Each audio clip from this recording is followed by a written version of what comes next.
quick release. Oh, baby, on the fall. Offensive rebound for Watson. 32 seconds. Shot clock differential about 14 seconds. 3-point lead. Who run shit like me? Top 5 basically. I still play for keeps. Ain't no fantasy. Hey. Ladies and gentlemen, we are back. Episode 2 of Divine Providence, the podcast. I am here with Mac, and this is Leb. The first episode, just real quick, first and foremost, did really well. It was kind of just thrown together. I was in the hospital. First episode, some growing pains, but an unbelievable reception with that. So I'm really grateful for everyone that tuned in to our first show, whether it be on YouTube, Spotify, Apple. Today's going to be also just as much fun, if not more fun. We got a lot in store for you. We had a game last night, or if you're listening on Wednesday, we had a game Monday night. It was a little rough, but we made it through thanks to Bensley Joseph and a duck, which we will hear from.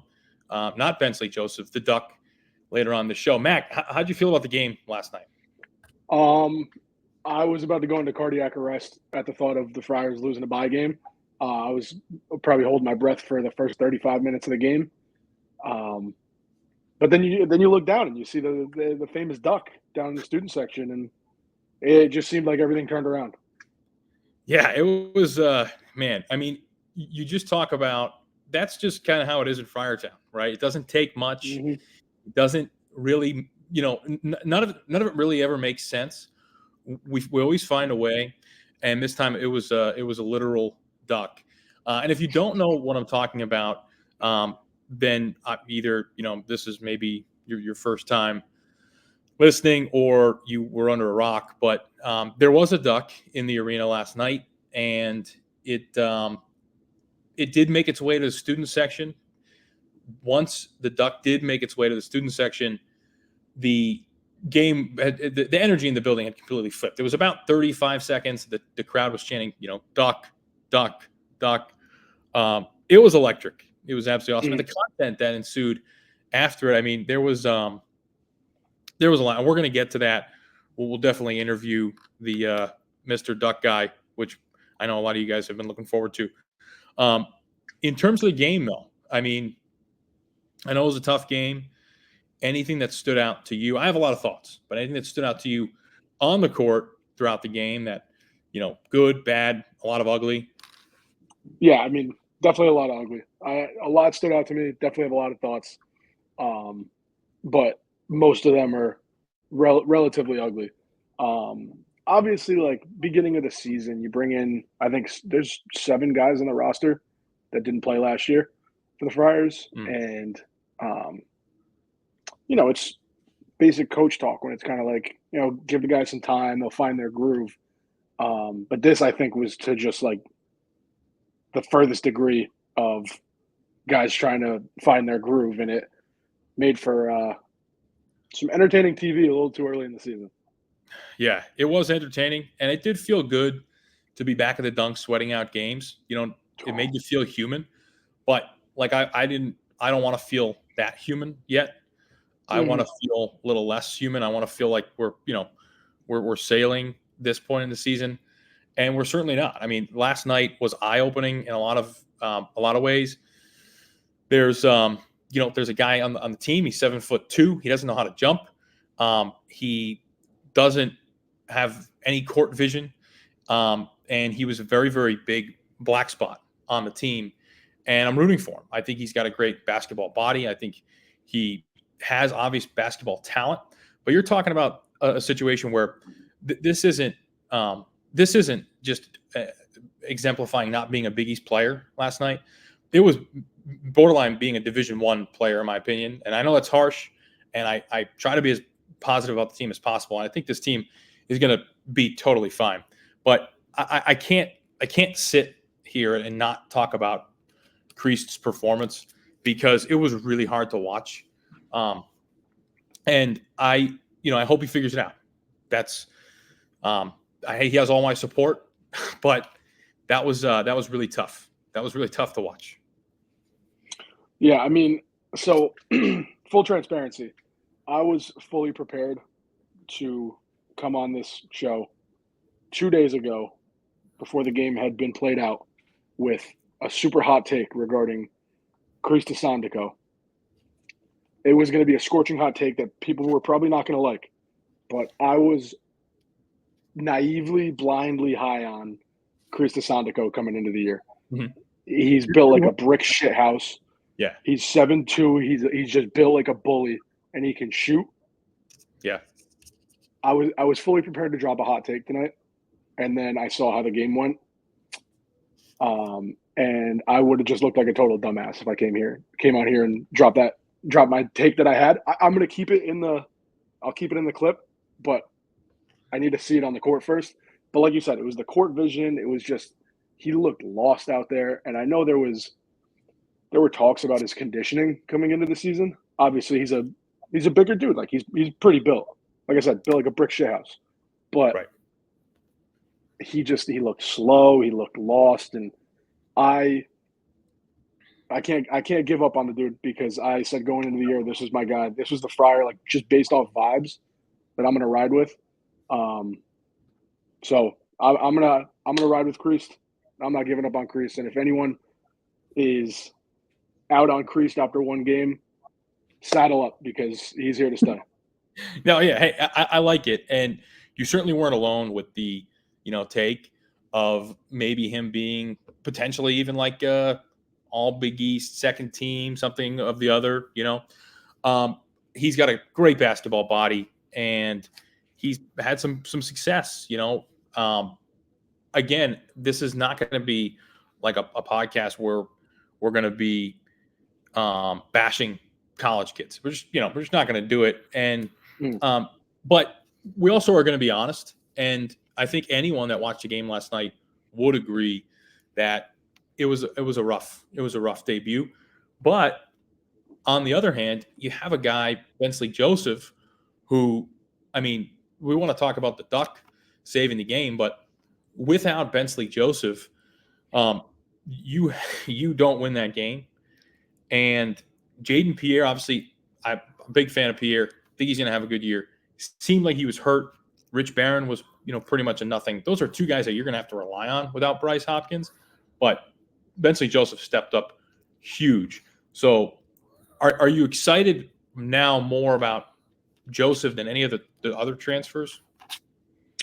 I think I wouldn't say I'm most excited about Bensley, but I think it's clear that like the experience that he brings, the hustle he brings, he's the clear leader of this team. Like when I'm at the game, like in person, I like paying attention to the small things, like how guys interact with each other. And Bensley Joseph is a bona fide just leader, like leads by example, leads with his voice. And obviously as an older guy, that's kind of what you expect. Yeah. So I'm excited that he seems like the anchor almost to this team. Like he's going to be a lot of comparisons to Al Durham I've been seeing. Yep. People say the last, 24 hours.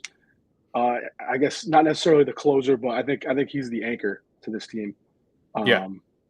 So yeah, I'm excited to see what he does, but more so just a guy you can go to in a clutch situation where you need a bucket.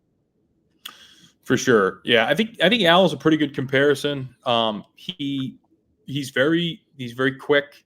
He's got a lot of ability on the offensive side of the ball to get to the rim, which actually we have a lot of guys like that in my opinion. Also, just he's a great defender. Yeah. His steal numbers last year showed that, and then hopefully it translates this year in the Big East. But yeah, he hit some big shots down the stretch. And I got to give credit to Pierre. Pierre, although he did not have a good game by any stretch, he hit a couple big free throws at the end. He stepped up when he was needed. He didn't try to do too much. He knew, this just isn't my game. And he contributed to the win. So again, the team looked a little unpolished, right? Which is fine. It's early in the year. They're going to mesh, and they're also going to hit more threes, right? When they hit more threes, I think you'll see bigger margins. But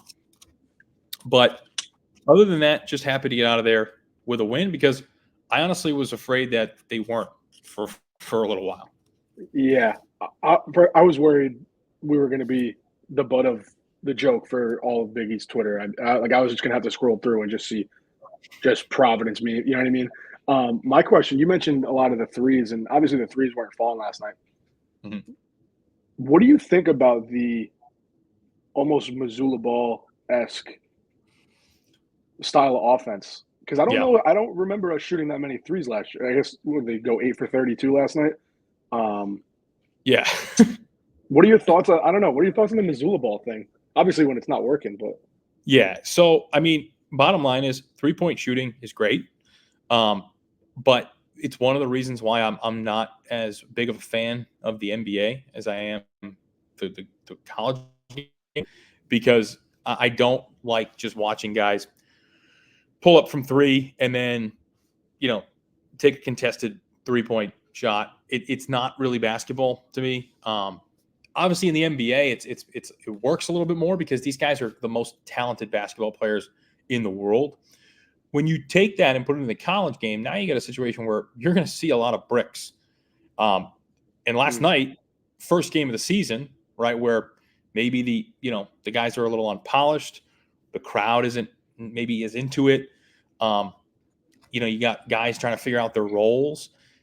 There's going to be bricks. I mean, when you shoot 35 threes in a game and everyone's coming in cold, a day after daylight savings, I mean, there's bricks. So I don't love it, but I think that it also makes it pretty simple. If you're open, shoot it. That's Kim's kind of ideology.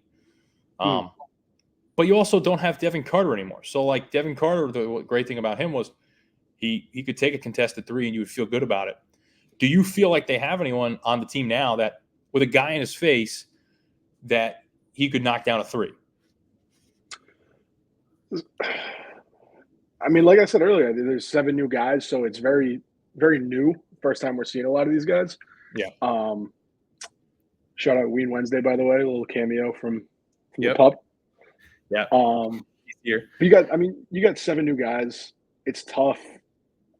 I will say, just in terms of confidence, like how they looked, just kind of stepping into an open shot.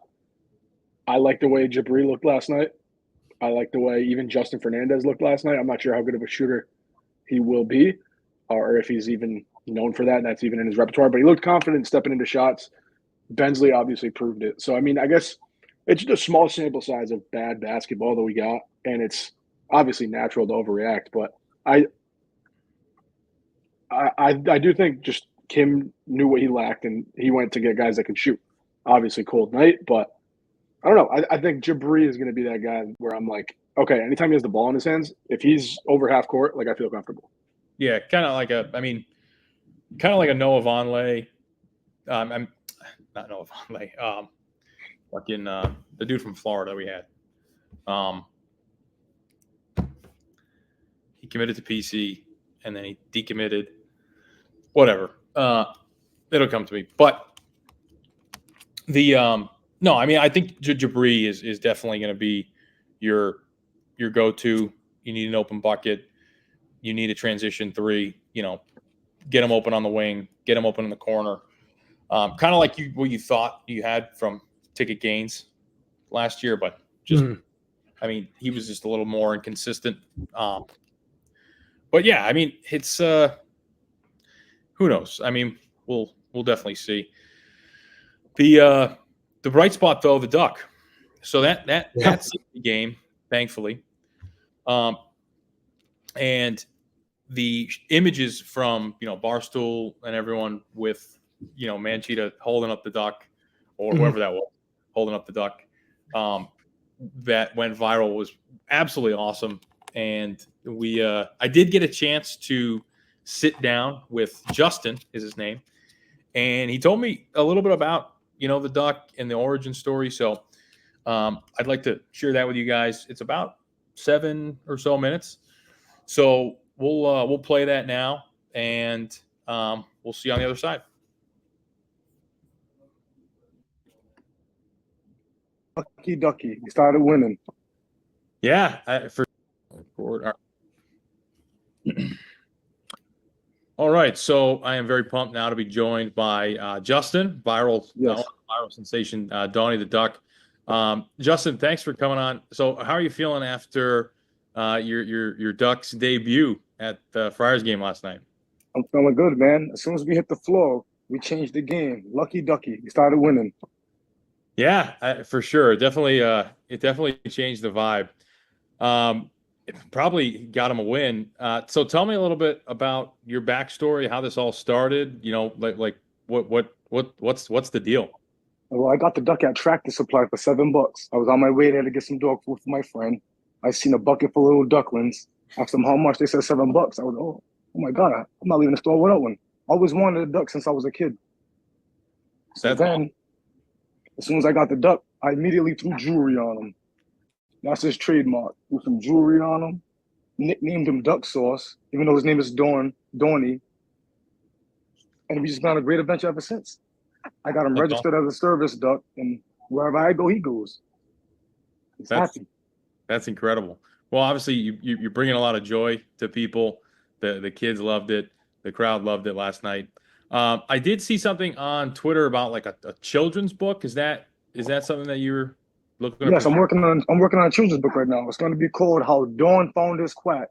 It's going to be based on recycling. That's awesome. So, you know. Wow, that's incredible, and very heartwarming story. So I mean, do you have like any plans in motion? Because I'd love to promote it, obviously. Right now, no, we just going to schools, visiting the kids. We pop up to whoever invites us. We show love. Dawn loves love. You know, we go to restaurants, the casino. We go everywhere. We're just living our best life. That's cool. And we've been Friars fans since day one. So, we're going to support them. Yeah. Awesome. Any plans to come back to some more games with the Duck? Absolutely. I'll be there every home game. I'll be there. Me and Dawn will be there supporting. Cool. What about security? Does security ever give you like any issues at all? Oh no, they love Dawn. They love Dawn. As soon as I tell them that he's registered as a service duck, they can't say nothing after that. Oh, yeah. There you go, sir. I love what you're doing, they say. And I respect it. That's great. No, it's fantastic. Because that was I was with some people in the crowd, and I was like, how did he get a duck in here? I've never seen just anyone just bring a pet in. Obviously, once I learned the story about service duck, that's totally different. But no, that's cool. I'm glad that you don't get any issues. Friar fans are a pretty passionate group of people and pretty superstitious. A lot of people are saying that the duck actually, not only saved the game last night, but potentially even saved the season. How do you feel about that? Oh, I feel great. I'm supporting whatever they think because I feel the same way. This duck has been lucky since it's been in my life. Lucky Ducky. The Lucky Duck. Have you seen like some of the national attention that the Duck has gotten from last night? Like, because I'm sure you're familiar with Barstool. Like, yeah, I seen him on ESPN. I was happy. I'm like, oh my God, we're on TV. Yeah, Dawn. So I'm talking about. Awesome. Fans was going crazy. Everybody was yelling, "Duck, Duck, Duck!" I was like, "Yes, let's go!" As soon as he hit the floor, the game changed. He was down the whole time. No, I know. It was perfect. It was ceremonial. Like how instantaneously, once the students got a hold of the duck, the game was just it started to look good. And honestly, I mean, without that game, you don't win that game. It's so fragile at this point in the season. Against such a low opponent, it might really cost them the season. So thank you very much for turning the tide. Just a couple more things. Say the Friars lose that game, right? And then the Duck, it doesn't work out. Do you think people might blame the Duck for the loss? Oh, absolutely not, because the Duck's still bringing smiles to people's faces. Mm-hmm. Yeah. He loves love. He shows everyone love. They take pictures with him, and he's just cool. He's cool with it. Okay. But it's happy to see that the way they won, as soon as I brought the duck down, everything changed. I'm like, yo, this is crazy. Yeah. This is lovely. I love it. Yeah. So you're thinking like no matter what, the Duck he's completely exonerated from, if there was a loss, then it wouldn't have been like a bad luck thing. It would have been maybe like a maybe an emotional support duck if they lost. Yes. You know, that Yes. that might come in handy later on in the season. So we'll definitely circle back on that. For losses, we might need the duck. You know, Absolutely. what about like the bars, like before the game? You know, there's a big culture around going to PC games. You know, kids going to the bars. I mean, that duck would do numbers at bars, like taking pictures, like Yes. Murphy before the game. Have you ever thought about something like that? I'm with that. I'm with that. And yes, he's used to that type of stuff. Okay. How old is the duck? The duck's only 4 months. Wow. So 4 months old. like, because is that full grown now? Like, I believe so. I believe he was full grown within 60 days, okay, and he still has more growth. gotcha. You know, he's a mallard duck, so one day his head's gonna be green. Okay. Oh, really? Yes, he's a drake. Okay. Nice little stud. Gotcha. No, I've always been fascinated by ducks. They're honestly just very adorable, and I have a very small dog. She's a dachshund, Yes. and it kind of reminds me of my dog. Like, honestly, I'm not kidding. Yeah. But yeah, and I think honestly, all pet owners can relate, right? Like, you know, especially small animals, they bring a lot of joy to people's faces. So, how can people find you? Like, you know, I want obviously you to get positive engagement, you know, from this and moving forward. So, you have like Instagram, right? Absolutely. You can reach out to Dawn's Instagram. It's DawnDucky08. And whoever follows him, he'll follow back because that's what ducks do. Yes. That's true. That's good. All right, man. Yeah. Well, hey, thanks for coming on. I really appreciate it. Do you have anything else you want to say to the Friar fans after last night? Absolutely. I'm looking forward to seeing more views. Go Friars. I'm a big fan. We'll be there. Tell them, Dawn. Awesome. Hey, man. Well, I appreciate you hopping on. Thanks for your time. And Dawn, nice to meet you as well. Yeah, hey, you guys have a good rest of your day. You too. Appreciate it. You too. Thank you. Yep. Bye-bye.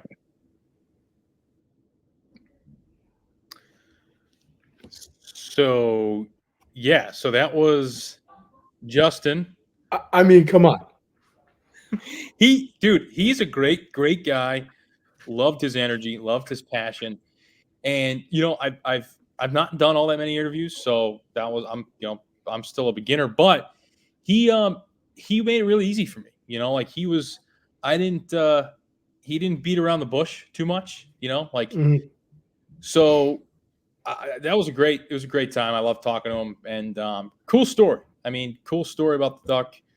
Mac, I mean, how do you feel about the duck now as opposed to like getting inside the duck now? How do you feel? So there were mixed reviews, I think, after the game last night because everyone assumed, you know, Central Connecticut State, this game should be a blowout. You know, we should be pumping them by 30. All of a sudden, this duck comes along. This is duck bad luck. We almost lost. But the energy that duck brought with, I think it was like 52 seconds left in the game, in a one possession game, seeing the energy that, what's his name, Justin? Justin, yeah, Justin. Yeah, seeing the energy Justin just brought. His personality is the same type of personality you would expect from a guy who brings a duck to an organized basketball event. Yes. Like super cool, dude. The duck was awesome. And like you said, for some reason, just nothing makes sense inside the dunk. Nothing makes sense inside Providence. And it's just mayhem and just weirdness. And I love it. It is. It's just weird. It's just weird stuff that happens, and I love it. And that's why I think we all get along so well, because we all revel in the absolute just absurdity and weirdness that happens inside the walls of the dunk. I do want to get out ahead of this and just kind of come forward. I did have a negative tweet about the duck, which was before the duck made its way to the student section, and we were down. It was a 2-possession game with like 3 minutes left. And I was very, very upset.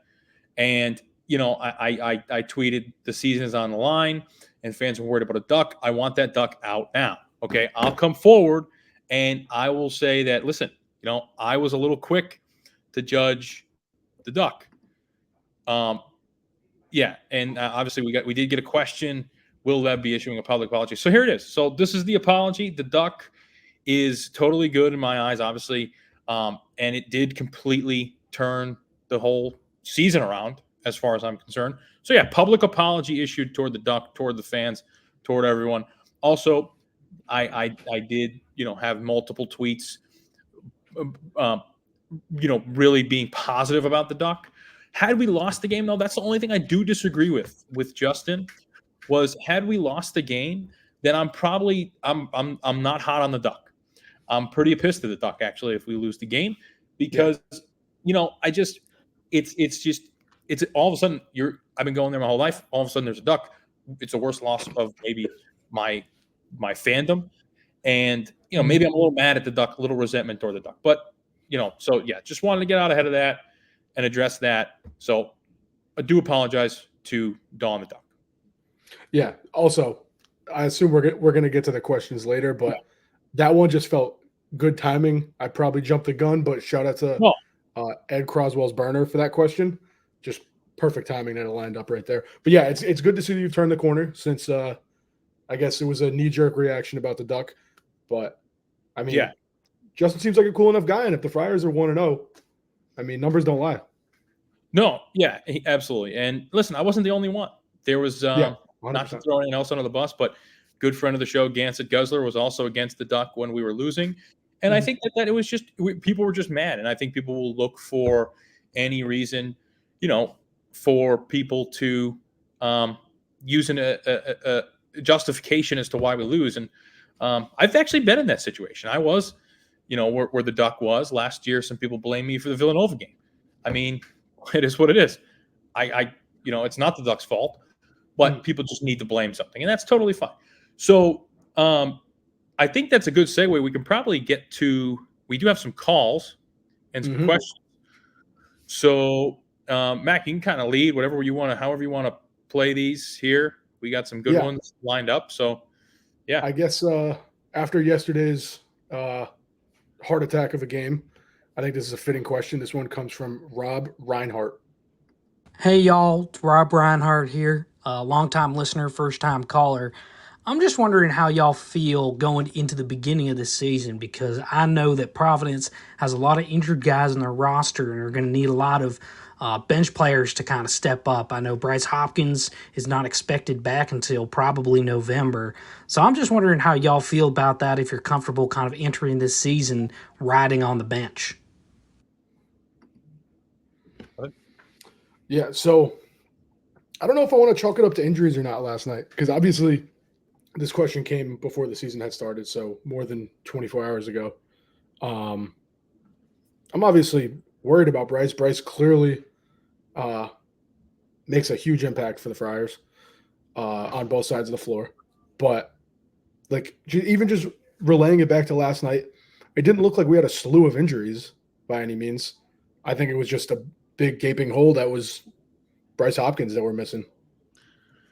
Yeah, I mean, it's definitely a concern.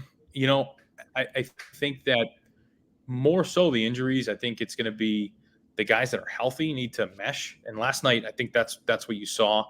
But taking Rob's question as if there was no game last night and we did it, before the show or before the game, rather. The injuries were definitely a concern. Honestly, though, I think they're less of a concern now, believe it or not. And I think the bigger concern is getting these guys to play like they've played with each other before and hit some shots without Bryce and be able to break down defenses and crack defenses. You saw a lot of just okay, what do we do now? We're guarded at the 3-point line. There's no penetration. Creased is kind of a liability with the ball in his hands. Where do we go? So I think that's more of a concern, honestly, than the injuries. If Bryce isn't healthy, though, then this team goes absolutely nowhere. So less than nowhere. If he is healthy, then honestly, the sky is the limit. So, yeah. Yeah, I think you mentioned just picking apart defenses. I think one issue that doesn't get talked about enough last night is that Central Connecticut was in zone for most of the game. So they had just 3-2 zone. just swinging around the key, and when your entire offense is just chucking up threes, there's really no like penetrating, kicking it out. The zone's always evenly spread out throughout the court. You gotta establish some sort of post presence to be able to pick apart that zone. And obviously, with the way Chris played last night, even when he did get the ball in the post, he had a couple decent plays, a couple, pump fake, layup, and one type of things. But just passing out of the post was a nightmare. And I think that was a huge thing too. Definitely. 100%. It was scary. And like you said, when you're facing like a 3-2 or, whatever it is, it could be an action like triangle and two, whatever you want to call it.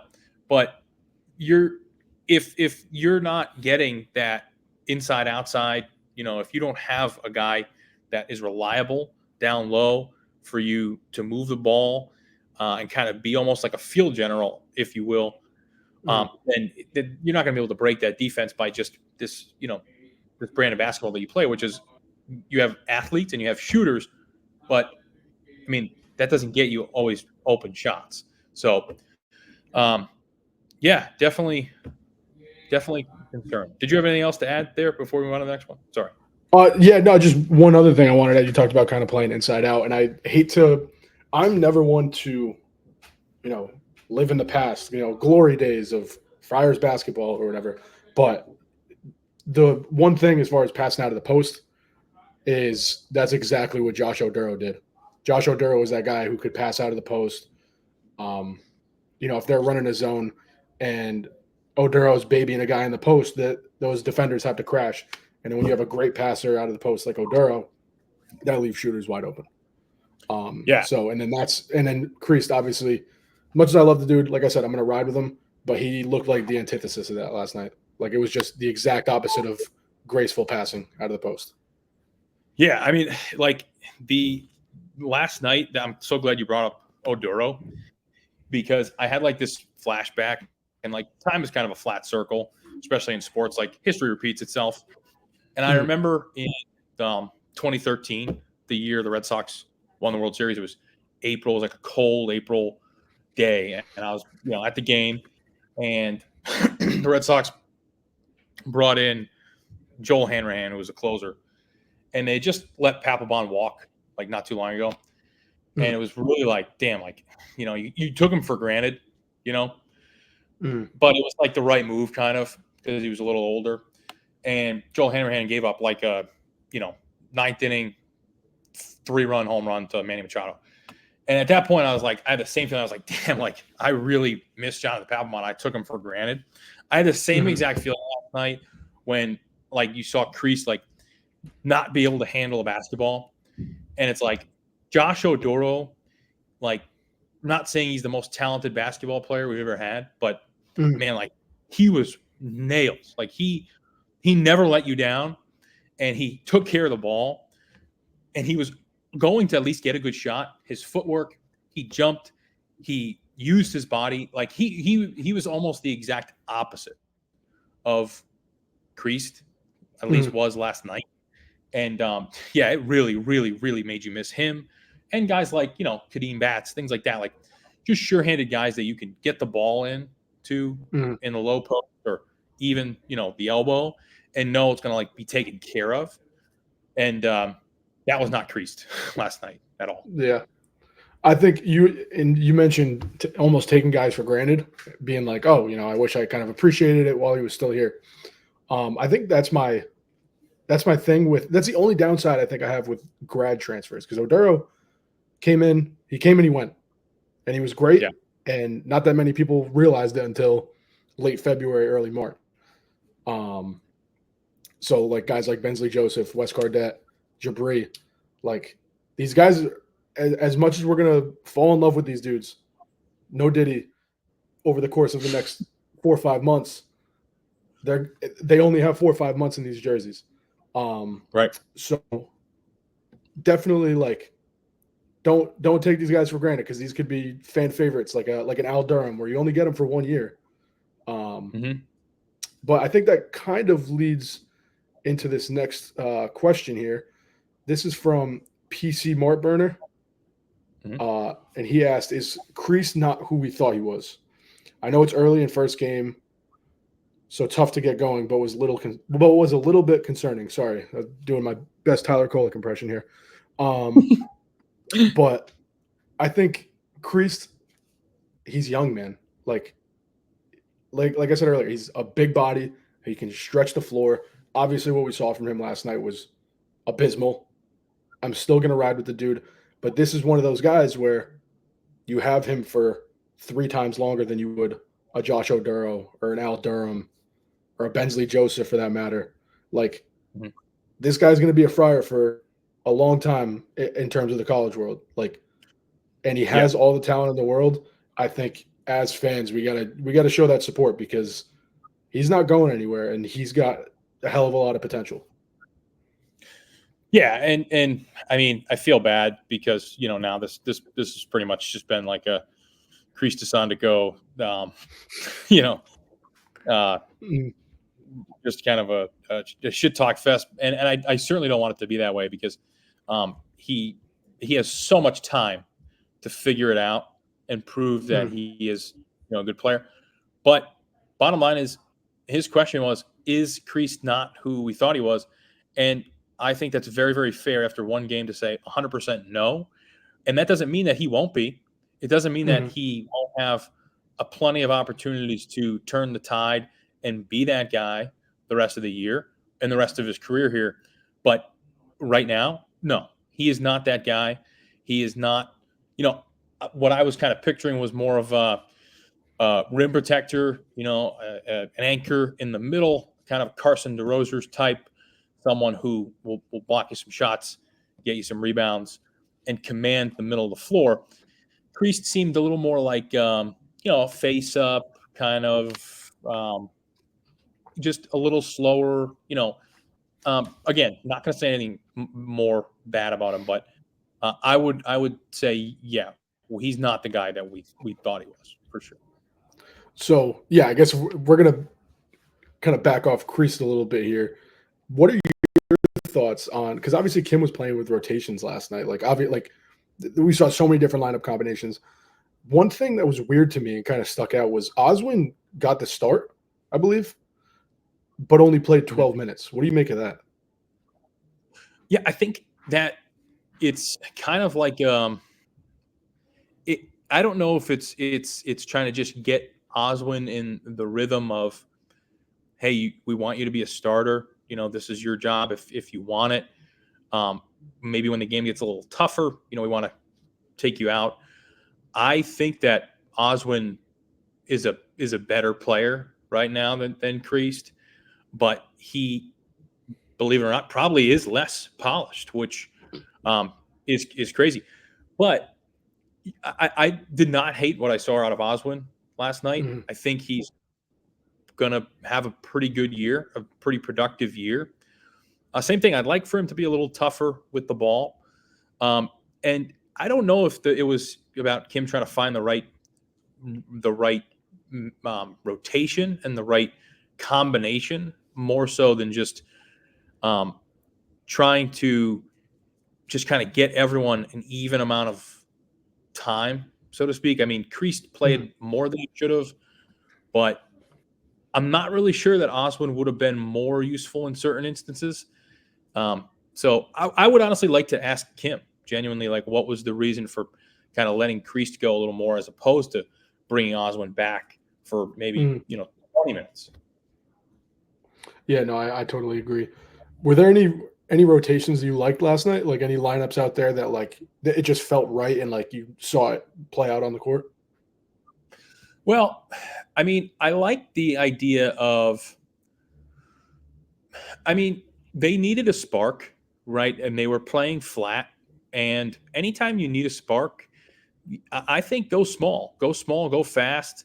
I think taking maybe Kreese out when you need a spark is probably a good idea. You go maybe 3 guards plus Barron, and then maybe you have a 5 like Oswin or someone else. So I didn't hate when it was at one point it was Bensley, Pierre, Cardette, and Barron, and then there was like a 5. I don't know if it was Creased or whoever, but I think that 4 right there, you have a lot of athleticism there, you have a lot of experience there, and you have 4 guys who actually can all score. Did they last night? No, but you do have 4 guys that can score. So I would like to see that if you need a little bit of a boost. So I took note of this last night. I made sure I was feeling it. I was pretty drunk, but I made sure to take out my notes app and be like, hey, this lineup is awesome. So Kim rolled out a rotation of Bensley Joseph, Jabri, Justin Fernandez, Corey Floyd, and Creased. And for the 2 or 3 minutes they were in, those 5 guys were diving for loose balls. They were generating open looks. Central Connecticut couldn't get anything going on offense. And then I looked at it. Bensley, Jabri, Justin Fernandez, Corey Floyd. Those are all just defensive guys, junkyard dogs. They're going to play hard. I call this the hustle lineup. So I think if you switched out Oswin for Creased, so you have Bensley at the 1, Corey Floyd, Justin Fernandez, Jabri at the 4, I guess, a little smaller. And then Oswin, who's just an athletic freak who can jump out of the gym and kind of guard away from the paint. This is the hustle lineup. I'm trademarking it now. I love it because it's just all hustle and dudes jumping on balls. Again, no Diddy, but and just open looks from 3. And I just loved what I saw though. So those 4 and then Oswin. I love that, and I think Corey Floyd is he last night I saw a lot of last year's Corey Floyd as opposed to the UMass game. It was a different Corey Floyd. To be honest, though, one thing that looked different about Corey Floyd was more intent, more confidence, and certainly more comfort on the court. He just looked like he wanted to be there and belong there, and there was no doubt in his mind. And I think if you get that more from him, then this team could open up a lot of doors. If Corey Floyd can take a big step, then I think I'm all in on this team. I do agree though that lineup, same kind of thing, or you swap Floyd for Cardette, so I had Cardette in mind, but you swap Floyd for Cardette, something like that. But yeah, Corey Floyd brings a lot of energy. Fernandez, I don't know about Fernandez yet. He didn't really do much offensively. He's athletic. He's big. He's tall. Kind of looks like Corey Floyd a little bit, But I look forward to kind of seeing how that unfolds as well. Is it 13 dudes or is it is it 13 dudes or is it 6 dudes plus 3 stiffs? That's what we got to figure out. And again, not to put anything down, but we want to say 13 dudes, right? But we want to also have reasonable expectations, for these dudes. Would you say anyone on the roster last night, outside of Bensley Joseph, obviously, solidified themselves as one of the 13 dudes? Believe it or not, no. Maybe honestly, I would say Jabri. I don't think we got to see Jabri's full game, but he didn't really do anything that was damn, he played a fine game of basketball. It wasn't a good game. It wasn't a great game, but it was whatever. So to answer your question bluntly, no. Yeah. No, I definitely wasn't expecting you to have an answer to that, but I don't know. I think obviously the farther we go along, there's going to be dudes who prove themselves to be part of the 13 dudes. For sure. Right now we got 1 out of 13 so far. And I look forward to that list filling up early. Yeah, I think there's going to be a game where Jabri goes for 30 this year. Yeah, I was telling my buddy, the best player on the floor was for the Friars was Bensley Joseph. The second best last night was Bryce Hopkins. He didn't log a minute. So it was that's kind of the state of how it was. So all right. So this next question comes from Bonk Mania. Question for the pod: Do you think JP and Benz should play together? I'm a little concerned about JP's ability to play off ball. What are your thoughts? Yeah, I think they should play together. I think they should play together because I think they're going to have to play together for this team to do absolutely anything. I think you saw. I mean, we've had a two-guard system before where we had two undersized, maybe point guards. Bynum and Malik White. That kind of worked out. Yep. You've had other, other undersized guard packages that we've seen that have worked out. I think they're going to have to, and I think JP is very adaptable. I think he'll figure it out. I'd like to see JP be more of the floor general point guard that he can be, and Bensley be more of a jack of all trades type point guard, and kind of go from there. Yeah, like I said earlier, Bensley is the anchor to me. I do think they should play and can play together on the court. First of all, Bensley's conditioning is insane. He could play 40 minutes a night if he wanted to.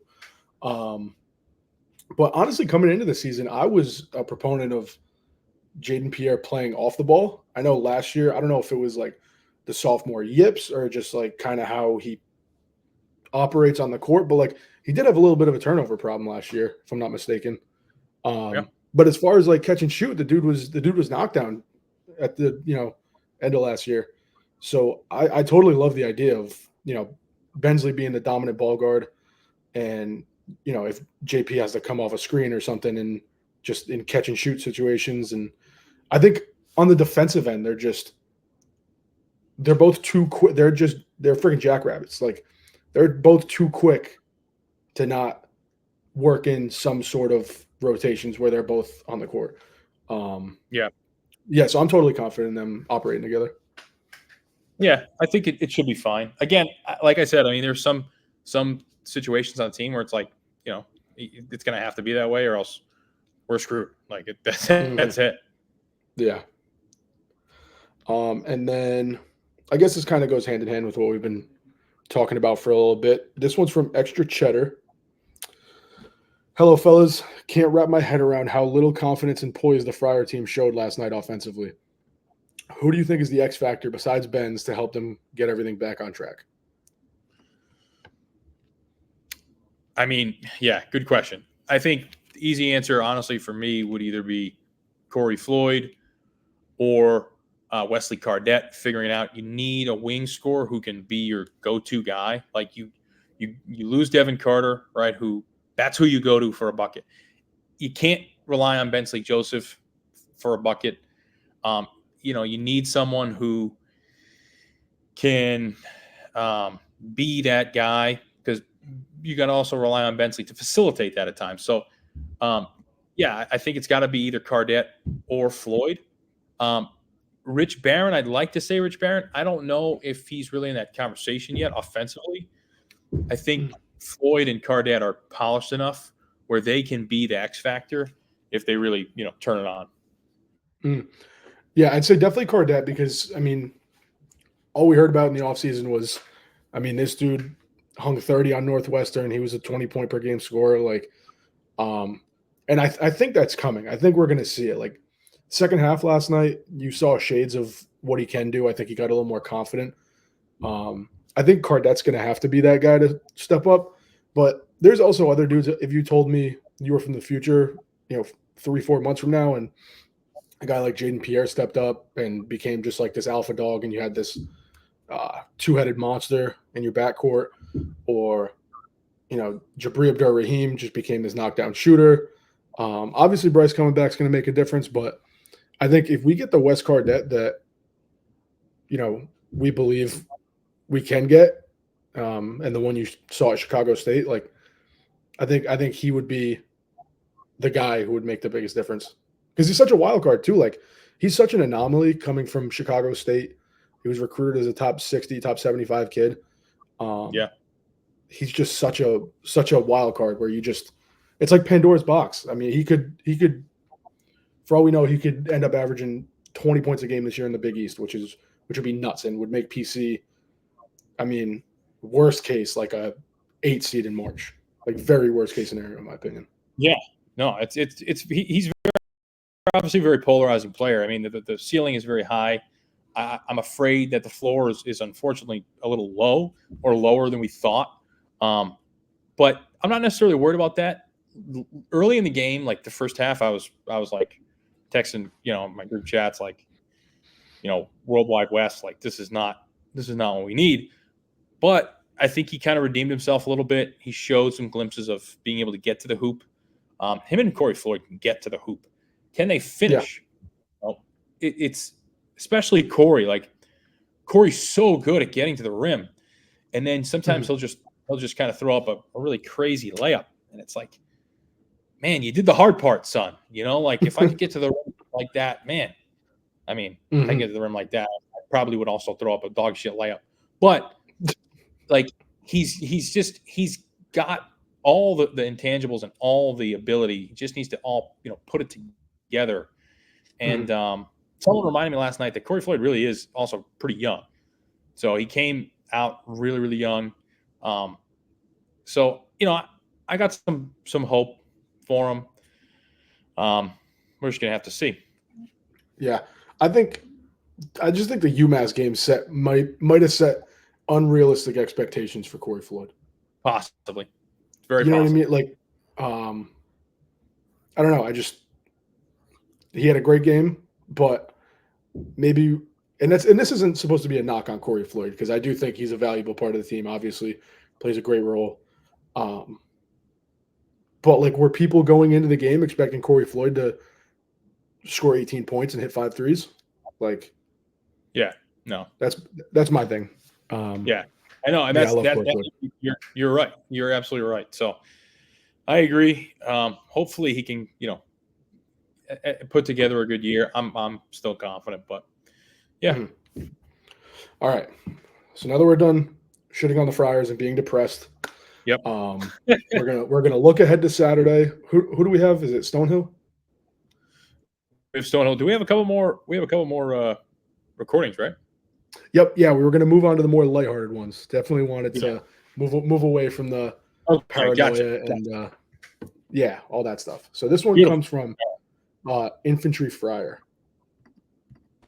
What's up, Mac and Leb? It's Paul. You know me on Twitter as Infantry Friar. I'm dropping this message on Monday. I'm about to head down to pregame for the start of the season. And that's my question. So I've always been a downstairs at Trinity guy. Leb, I know you go there sometimes because I've seen you there a few times last season. So my question is, what is the Mount Rushmore of Friar pregame bars? Also, does Blake's get automatically disqualified from consideration because they hung that Marquette banner outside their bar before the Marquette game last year? That's the question. Thanks, guys. Go Friars. All right. So what are your thoughts? First off, big fan of Infantry Friar. I feel like I see that guy everywhere. I did see him at a Red Sox game this past summer. And I've seen him before and after many PC games last year. So the Mount Rushmore is I think it's definitely pretty straightforward without getting too crazy. Number one, obviously, is Murphy's. That's your go-to. So downstairs at Trinity, I actually, that used to be my spot. I used to go there all the time, and that's like my backup because I like it. It's kind of chill. It's got a good vibe down there. A lot of PC Twitter people do go there. They have good beers. So the downstairs at Trinity is a very good spot. Upstairs at Trinity, also a very good spot. Also, shout out to Trinity. I love Trinity's food. Trinity has awesome food. So does Murphy's, but Trinity's food is really good. And then, Blake's is like weird. Blake's is like, it's always my number 3 spot, but Blake's can be fun. Like sometimes when I go with my friends, like a bigger group, Blake's can be like a more of a, younger, funner atmosphere, like a little more like the younger crowd goes there. So it depends on who you're asking. Murphy's is kind of in the middle. Trinity is more like the older crowd. And then Blake's is more like the younger crowd. And then other than that, I mean, you have a lot of bars, but those are the main 3, in my opinion, that you probably, are going to want to stick to. Yeah, I think Trinity and Murphy's have to be on there, especially just because of proximity. Like you walk out and the dunk's right there. Right. So like For sure. just in terms of convenience and everything, like that's gotta. My only knock on Trinity is downstairs. It's dark. No, like it's pretty dark. It gets a little dark. Yeah, they throw the lights on. They got the pool table, but you can't use the pool table when it's like kind of busy like that. So it's it's a little dark. I mean, but yeah, I hear you. And then Blake's, I'm gonna give them the free pass on the Marquette banner from last year. Yeah. I think as much as everyone likes to give Tyler Kolek shit, it's a Rhode Island kid. So like family was probably at Blake's. I'm gonna kind of give him a free pass reluctantly, just because. There you go. I like the reluctantly.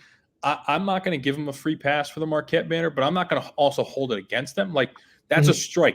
You get multiple strikes. Like I'm not going to say, to me that's unacceptable behavior, but that's okay. We all do unacceptable things, and it doesn't mean that you shouldn't go there.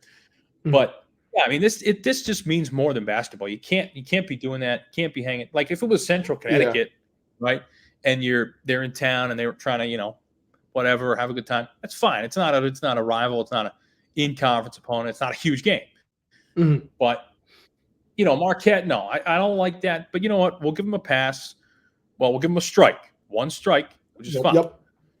You get two more. Now, if we go there this year and there's a Georgetown banner, that's two strikes. That might be three strikes. Yeah, that counts as two strikes.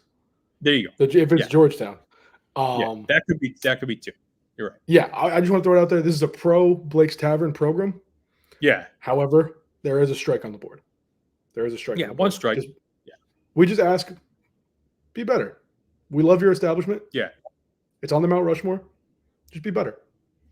Yeah. Now, if you ask me just real quick, just to add to this lastly, if you asked me when I was, a single fella, a little maybe on the younger side, and you asked me, where I like to go before and after the game, maybe Black Sheep would sneak into that list. I was going to throw Black Sheep in the ring. Yeah. Black Sheep is a good bar. It's a good place. It's fun, but it's a little too fun, for a guy like me. I don't need to be in a place like Black Sheep. So, it's that's a part of my life that's behind me. And, so now it's Murphy's, Blake's, Trinity, happy with that. Get in the dunk, go from there. Now, I will say, from a student's perspective, we haven't mentioned Brad's, and I think Brad's would deserve a spot just because of the student demand. I'd say. So I think Brad's would have to lock down that last spot as opposed to Black Sheep.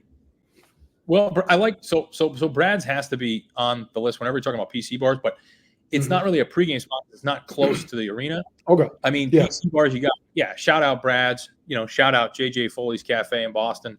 You got the satellite bars, but, I don't think you can throw Brad's as a pregame. Maybe for some kids, they'll go there because they live over there. But if you're a guy coming from, say, Cranston or Smithfield or Johnston or Narragansett, Newport, wherever, you're going to go to the city, go to a bar, near the arena. So. Yeah, I think if Mount Rushmore had two heads, we would have a concrete answer, for sure. Yeah, there you go. And then one last submission. This is from. Let me just make sure I get the name right. This submission, much more on the lighthearted side, not related to PC. This is from Tito at Big Tear. Is it true the average UConn fan eats 5,000 calories a day? Well, yeah, that Tito is a great question, and probably the most important question on the show. It's it's not a clear cut number. It's not cut and dried. Unfortunately, I've seen a lot of theorists say it's upwards of 5 to 10. I've heard some people say that mostly it's more about consistency. So they're not really binging. They're just more.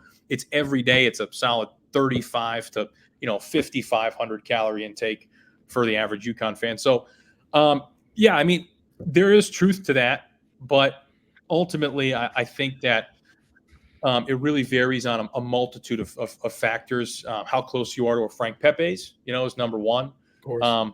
And, it is the foodie capital of the world. So I give them a lot of credit. They have a lot of good food, and they could be a little bit bigger, amazingly. But, I would say 5 is a decent number, but it could be a lot higher. Yeah, it's definitely like you said last episode.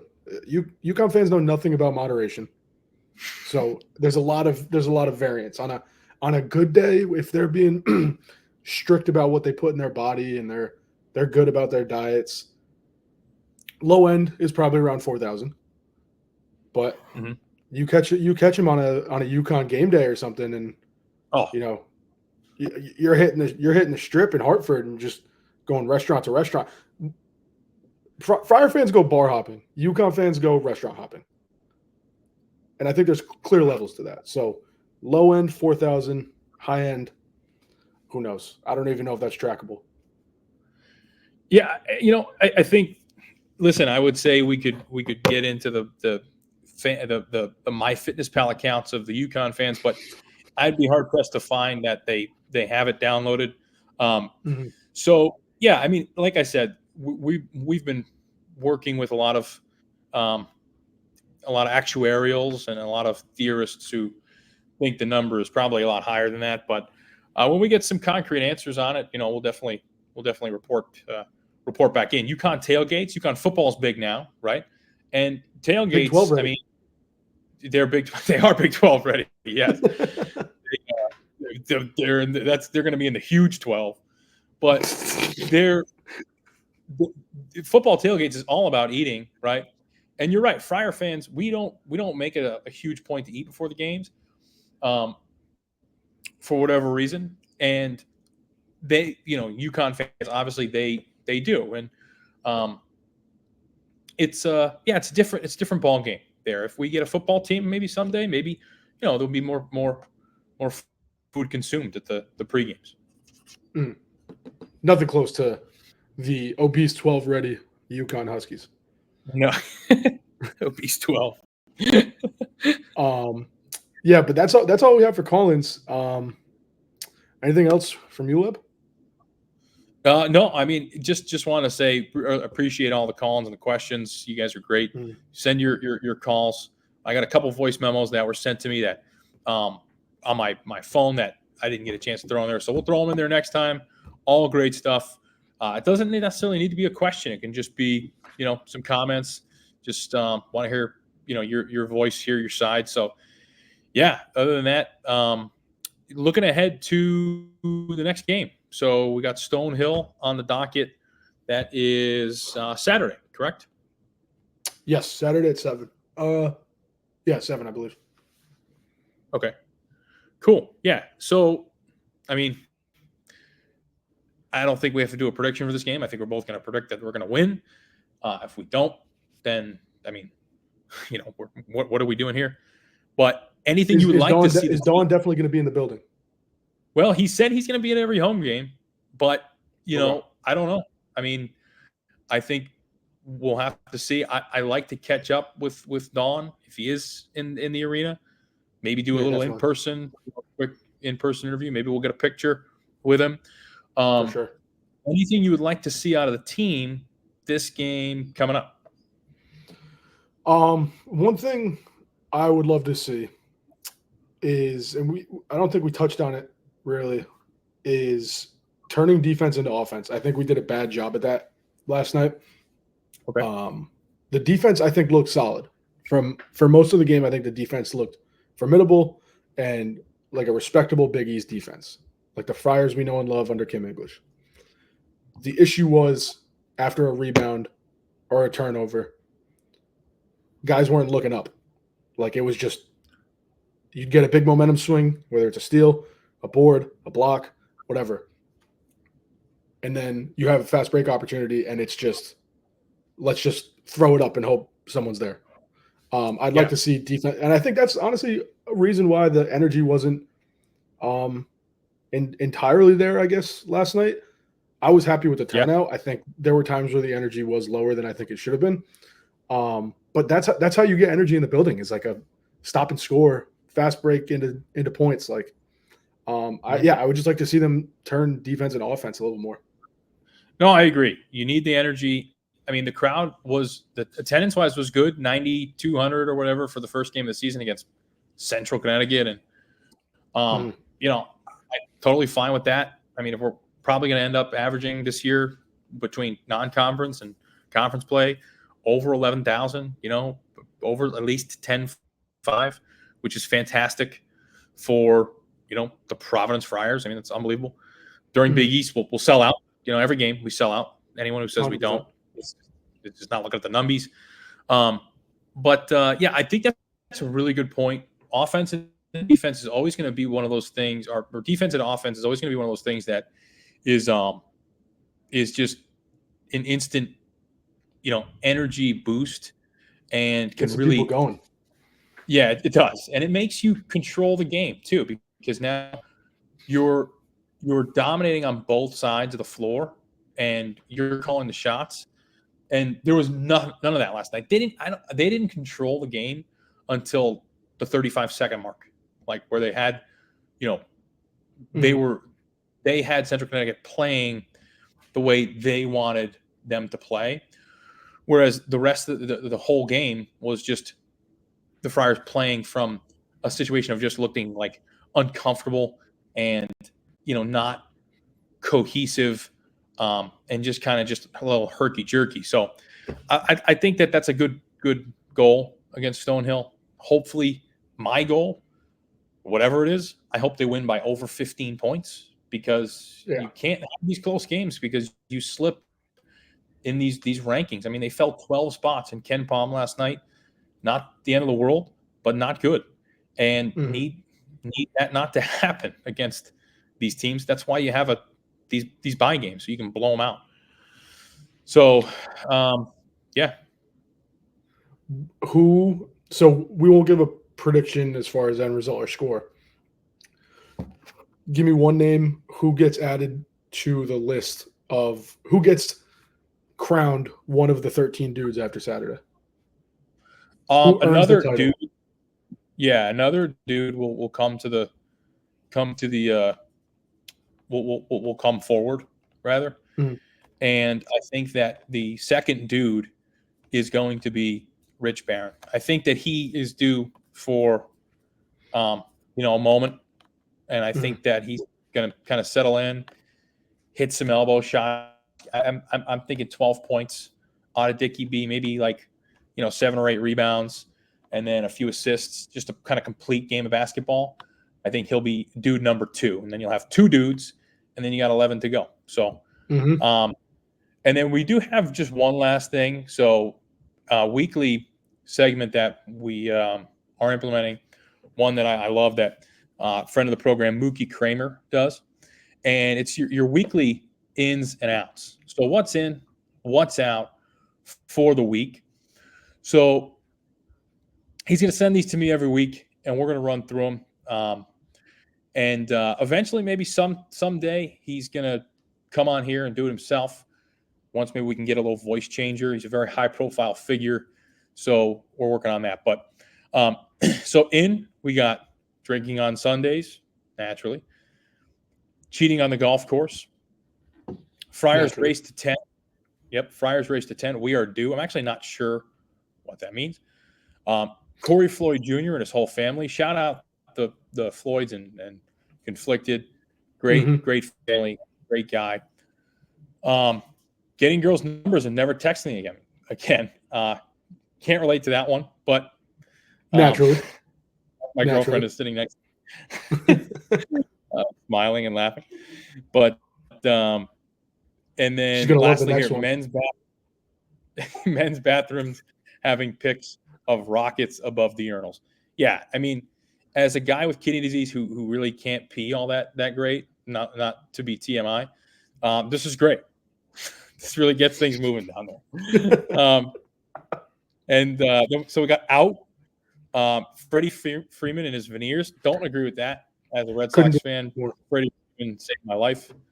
We got Ken Palm net ranking / any analytical platform that doesn't have the Friars number one. Couldn't agree with that more. We got out counting calories, which, yeah, that's out. I mean, couldn't be more out. It's November. Grow up. And then lastly, your boy showing you his parlay and you not riding immediately. And I mean, those are all good. That's just more good quality work from Mr. Kramer. And really appreciate the submissions. So yeah. So actually, for reference, the race to 10 you mentioned, you didn't know what that was. Yeah. In the gambling world, race to 10 is basically just first team to score 10 points, which we're definitely due for that. Okay. Yeah. No. Okay. So, that makes sense. Especially after Central Connecticut, we are extremely due, and I think the Friars come out hot. I'm not a financial advisor, but if you want to bet a mortgage payment on Friars race to 10, that's another thing. I'd like to publicly apologize. Sorry, I feel like I'm dragging this along, but I'd like to publicly apologize to Providence College, Kim English, the Providence Friars fan base, the city of Providence, the state of Rhode Island, and the NCAA as a whole. I took the Friars minus 16.5 last night, and obviously that did not come to fruition. I'd like to make a public statement and say that I will not be betting on the Friars for the entirety of this season because of last night. So if we needed any more mojo, I will not be betting on the Friars. Yeah, I've always stayed away. Too much emotion. Friars and Red Sox are always off limits. And then, yeah, I mean, it's also just tough to predict because, like, this team is just kind of new. And if you're going to throw money at anything, I like maybe like a future. If like I don't, so the sports book. So I've been not allowed on the sports book for a little while, Twitter, because of some issues back from 2019. But do they have futures for the Friars or no? So in Rhode Island, they do not, because I use the Rhode Island app, which, by the way, awful.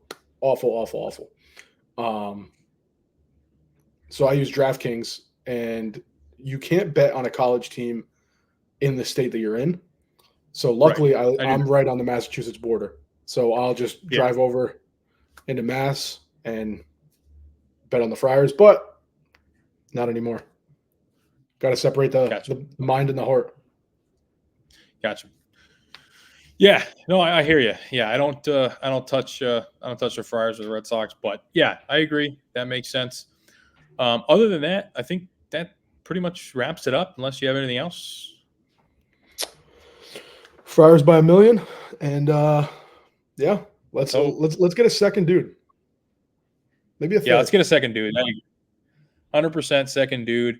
Love dudes. That's what it's all about. Hell yeah. This is a pro dude program. Pro dude program. But everyone, thanks for stopping in. Appreciate it. Go Friars. See you on Saturday. Maybe a little Murphy's action. We'll see. And yeah, you guys stay safe out there. Let's get after it. All right.